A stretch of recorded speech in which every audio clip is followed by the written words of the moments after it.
Hi friends! Thanks for tuning in. If you like this video, please give it a like, comment below, and take a moment to subscribe to our channel. Guildwood Village is a beautiful neighborhood in Scarborough, Ontario.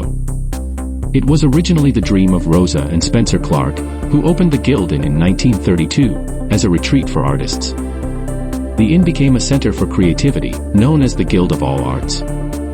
It welcomed artists, craftsmen, and even served as a naval base during World War II.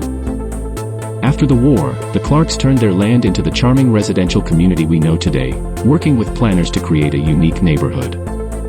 Guildwood Village was built to feel like a garden, with winding streets, buried utility lines, and mature trees that create a peaceful, green atmosphere.